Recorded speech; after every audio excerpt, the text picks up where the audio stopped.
All right, ladies and gentlemen, we are back for another episode of Broadband Heroes. We're very excited. I have some heroes with us here from Mountain Connect. We're going to talk about technology and software and how some of it actually makes our life better when trying to build broadband networks, which, much to the chagrin, I think, of some people, is a complicated thing. It is not as simple, I think, as people make it to just put a line in the ground or something like that. So before we do that, let's jump into some introductions. We'll start over here. The gentleman in the lovely red hat. I'm Duke Horan. I'm president of Bonfire Engineering Construction. Awesome. Glad to have you here. I'm Tim. I'm VP of Ociusx. All right. And I'm Dane Dooley, senior project manager here at Bonfire. Awesome. Well, we have some smart people here. So let's jump right into, I guess, when we think about software and using software to help us manage project management, engineering, construction projects to get broadband to people, how does that even work, and what's the biggest misconception about how a network starts to get built? Well, I can start out a little bit. So the one thing that I've learned over the years is that no software platform manages anything for you. You have to manage your platforms. So the one thing about, and we've got the folks from Ocius here, and we utilize this product quite a bit, but the thing that we've learned is if you don't manage the product, if you don't use it, it doesn't do anything for you. So a lot of people have implemented software platforms over many years in all different industries, but if you don't commit to it, it doesn't do anything for you. So the one thing is when you look at the information that comes in, that dictates what you get out of it. So garbage in, garbage out. Garbage in, garbage out, 100%. Yeah, and I think, people are making things far too difficult when it comes to software in this space. No way. I mean, I've been in software for quite a while, and there's so many things we can do with software. I mean, especially now with AI, we can do tons of cool stuff. But just like you said, it's all about the data we get into your product. I mean, shit in, shit out. Yeah. So we really need to be mindful of this space, that the guys just inputting the data, I mean, these guys out there on site, they're not always the most technically advanced, let's be honest. So we need to make tech that they actually can use. Yeah. And that may mean that we have a software that is somewhat less powerful than we actually could do. But if we make it so we actually can get data in reliably and frequently, day in, day out, that is going to become the ultimate software. We don't need the Cadillac with spinning rims. We don't need that. We just need something that anybody can use. Is that what you're saying? Yeah, I mean, if you can combine those two, that would be an ideal, but yeah. Well, Dan, I mean, you've used some of this technology in, I think, real life. You manage people that can do this. Let's break it down to the people in the field. Like, what are they having to do, and why is it important? Yeah, it's one, these two gentlemen, they talked about two key points, simplicity, right? Ocius provides that simplicity and that visibility that's traditionally we didn't have, right? Well, there's a bunch of tools out there. They're big and robust, right? And they can do lots of other things, besides construction management. But the cool thing about Ocius, it's simple to use, and training those individuals for their specific role and what they'll be doing is going to be vital. But adding units and pictures and deliverables is kind of knowing your audience when they're out there. Everyone doesn't have to be a power user. That's what we're kind of finding out, right? They don't have to know every single one. I prompt engineer to figure it out. Exactly. So that's what's cool, and that's why our teams love it. The basic field hand can use it and get all of our PMs and people can really get what they want out of it, just in different roles.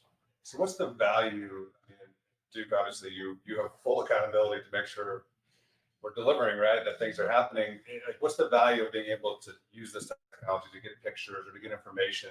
Like, why is that important? There's a lot of different ways we can utilize this data. And if you really look at the construction industry and probably business in general, you see that a lot of the tools that are out there are really about optimizing risk or minimizing risk and being sure that you have track of things. So photographs are a great example. We put lots of pictures into the platform. So we save those pictures. They're geo-referenced. You can tell when it was taken and what it's a picture of. What does that really do for us? Do I actually care to look at that picture 2 years from now? I mean, it's a very legitimate point. Is you can have all these pictures, and just because you can have it doesn't mean you need to have it. However, you can take pictures of things that, what would I want to look at? Well, let's think about it. If I had a problem in the future and I'd want to come back to this, what am I looking at? Or, hey, we're in front of a house that has a broken sidewalk and it's all cracked up. We should take some pictures of that, because 2 months from now, when we're gone, a person's going to want to go to the city and say, remember that contractor that was putting the fiber in? They tore my sidewalk up. We can go back and say, no, this was actually taken the day before we started doing the work, and this was all done before. So it does reduce liability. It's accountability 100%. And so it's sad in some ways that we have to do that, but there's also other things that we can take pictures of. So, quite often we put vaults in the sidewalk. Well, you want to see inside that vault. Like, what did it look like when we put that in? Because what happens later when something happens? And I say something, it's the unknown. Let's look back and be sure that everything was done correctly at that point in time. It also allows us to go back through and add some accountability into our contractors, because we can look at this, and Dane's probably even better. I'm sure he'll add on to this in a second, but we can go back and say, your requirement was to check these 3 boxes. Yeah. We looked at your picture, you only checked 2. So Dane can talk about how we do that on a daily basis. Yeah, and that's a good point. Drives accountability, internally as well, and then as our client as well, proving where we're at and what we're doing. And obviously the billing cycle that comes into it, right? Because everyone kind of plays their part, like I was mentioning earlier. With the accountability of, our partners, if you will, going out there and doing the job, boots on the ground type of people, checking the boxes, saying, hey, this is what you need to do for something to be complete. And you just need to do these simple things, right, in a text box and check complete. That's pretty awesome. And it's all in one spot. It also proves that the client say, hey, we've also met all these standards as well and deliverables. And, here's your access and go check them out, which is cool. And you can't really do that with other platforms. So tell me, from your perspective, you guys built this platform. What's the major, from your perspective, what's the major value of this? Well, backing up a little bit here, we're talking about value here. Because the thing is, I've been here at the conference, right, and walking a trade show floor, and 90% of the things are in there. If you look at all the booths there, it is, shiny plastics, and it's, plastic boxes with flashing lights on them, and they're all trying to convince each other that, one is better than the others.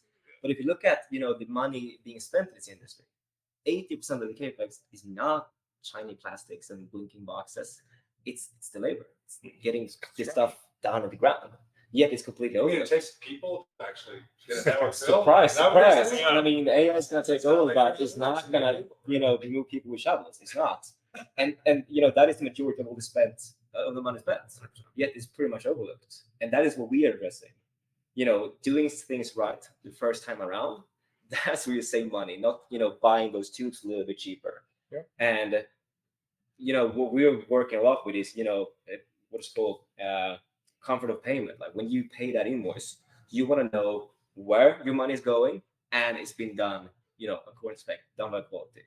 And that is really what we're focusing on. So from Duke, you mentioned being able to manage in the ecosystem of all the people that have to build networks for broadband. There's lots of players, right? Yeah. So it's obviously the end customer that's paying wants accountability, but then to your point, a company like Bonfire wants accountability for anybody they're hiring too, right? 100%. So we want to be sure that everybody is held accountable for whatever it is that they're getting paid to do. And one of the things that we've started utilizing the platform for is just tracking of safety documents. So if you think about every crew needs to have a safety check-in every morning. They have a toolbox meeting on the job site. You think about how many crews are out for how many days on some of these large projects, thousands of pages of literally the paper that everybody signed, and then they go into the office and kind of go into a black hole. There's no good filing system for that stuff. You file it by date, you file it by contract, you file it by route. And so if you've got to find one of those 6 years from now, are you going to be able to find that? Because some of those incidents will come up in the future, where if we're able to actually have crews check in on a daily basis, so Dane helped implement this for us. We've actually got the ability now to, first of all, know where that stuff is. It's a filing system. It's a database. But secondly, it actually gives us the byproduct of it is actually gives us a way to hold those folks accountable for it. So they're required every day to check in. So we have the ability now where my construction managers or project manager or even my inspection can go in and say, I got 4 crews that are out there today. Let me confirm it's 9:30 in the morning. Let me see if everybody actually checked in, and they do that. So Dane, you're able to do that every day now, right? Every day, yeah, and that's what's really cool about it is you QC all the work as well, and you can tell when things aren't pencil whipped, right? Because if you're traditionally, a while ago it'd be a paper JSA, right? And then you could, hey, send me your JSAs for this week, right? You're like, oh crap, I don't have it, right? And then Ocius gives you that tool and visibility. You can go back to when the job started, pull all that data, and keeping our crews safe, which is super cool. And we kind of know where all crews at all times. So if something does come up in the future, we can actually pin it back to the crew that did it, which is pretty amazing. Tim, where's it going to go? I mean, technology is evolving. We're in the broadband space, so you guys have joked about it. You're making it simple for people in the field, but where does it go from here? Like, is it hey, this is good enough, or are you guys still evolving to continue to drive more value for people using the platform? No, there's still tons of things we can do. There's really so much. But it's always that balance of making sure it's still easy to use. We don't want to end up in having weeks of onboarding new customers and help them train them. Everything it still needs to be simple, but there's still so much things we can do to remove even more time and effort from managers and even people at the site when they do reporting. And the things that we're already discussing now during the last couple of weeks here in Denver about things and features that we can add on to the platform to remove some of the other systems they're using. But something that I'm also looking at is how can we implement AI in this? And again, AI is not going to remove the guys out with the shovels in their hands, but things like inspecting different things. Like most of a cabinet should always be done somewhat similar, right? So if we just have a big bank enough of photos, we could use AI to do a quality assurance of that completely remotely. So when the tech uploads the photo, he can instantly get a quality done. And maybe we're not going to remove someone, looking at the photos before doing the payment, whatever. Sure. But if we can reject some of those inspections when the tech is still standing there with, cabinet open, his truck's ready and everything, and he can directly fix that. You save time. We save a lot of time because, Money. and money, especially because going back twice, that's, what kills your margins. And that's for your subs as well. You may not going to get paid going there second time. So you can use it to QC your pictures then, right? Yes. Just take a picture and you notice all the deliverables and checklist is there. Like, Yeah. this picture isn't good enough, right? Yeah, that's Try right. again. That's right. Cool. So how do you educate the audience of, let's say it's an ISP or a community of, this and going with newer technology, using an actual platform versus the old school way of just manually tracking it, because maybe in certain areas that's what they've done for forever in construction management or. Well, here's what we've seen is there's still a lot of folks tracking gobs of information on spreadsheets, and that will probably never go away. Microsoft Excel is not becoming obsolete now. However, what we have found is we have the ability to take the data it's truly a database. It's graphic and we can see it, but it's a database is what it is. What we can do now is take that, export the information we want, put it into the Excel spreadsheet that company uses because maybe they do something else with their data, but it gives us the place to store that data in an organized way so that if we want to extract it, we can extract the information we need and put it into whatever format we need. It may or may not be that we're going into the tool itself. We love the tool. We can go into it. It's graphic. It's easy to use. But sometimes you've got literally somebody that has the format that they've been reporting in for 25 years, and they're not going to change that. And we don't have to change it if we have the tools to export the data to get it into the format that they want. So it allows them to do that. That's pretty funny on topic of that. I always get the question where I'm explaining our company and they're like, oh, who is your competitor? Is this your competitor? Is it a saturated market or whatever? Yeah. and our biggest, and sure, there are other companies working in the same space as us. And I'm not happy they're here because the who we really are fighting is not those. It is bloody coffee stained napkins in the glove compartment and trucks. That's our competitor. That's what we're replacing. I'm not going to disrupt your ecosystem of software or whatever. We want to get the guys to report what they've done on here, not on a piece of paper that goes into an outdated spreadsheet. So how do you convince somebody that uses the coffee stain? Like, how do you convince them that it's outside of telling them it's mandated? But how do you try to get them over the hump of like, hey, let's try something new? Absolutely. everything being an inspectable item is obviously going to be our first thing. And obviously you get paid for what you put in, but you always have pushback initially without new partners that we bring on board. And they're like, oh, I don't want to do this, I want to do this traditional way. It takes probably only a week to 2 weeks for them to say, oh my God, this is the best tool ever. to be honest with you. Them time as well, It right? saves them time. And once they get the buy-in, they're like, oh my God, my permits are in here. Pictures are in here. I'm not sending this, via text message just to my team, putting this in a SharePoint folder, but no one will look at it. They're just like, oh my God, this is the easiest thing ever. Where was this before? Right? It's kind of the every single partner have been. So that's really, really cool to see that. So it doesn't really take a lot of, I want to say assistance from us. Okay. They buy in once they see the tool. You'd think that it's the guys outside who would be like, oh, technology, I don't want to have this. But what we've seen is the opposite. Like you said, once they've done it once or twice and they realize how they can, generate the invoices with a click of a button, then all the proof there, they're going to get paid on time because, they're done the thing. They don't have to sit, on their weekends and mix and match papers, and they can go to the bar and drink beers instead. But the people we've seen who has the like fighting us on this is actually the middle managers. Because before they were in control. Yeah. They had their spreadsheet with, green, boxes at the left side of there. Yeah. They had, charts pointing always up in the top right corner. You can always manipulate. Yeah. They can sit down with the managers and, beat them on the chest. They go, here, look at how good I am. But now there's full transparency throughout the entire project. So it doesn't matter if you're, the CEO sitting at the beach somewhere in Florida drinking pina coladas. You can go in the same way as the site supervisors and managers and have a look at what's been done today, where it's been done, how does it look, who did it. And that transparency can be a bit scary for some. It's as close to real-time data as we're going to get in our industry, because everybody's talked about, well, I want real-time data. I want up-to-date statistics. I want to know exactly where everybody is. I want to know exactly how much money I made today or how much money it cost me today.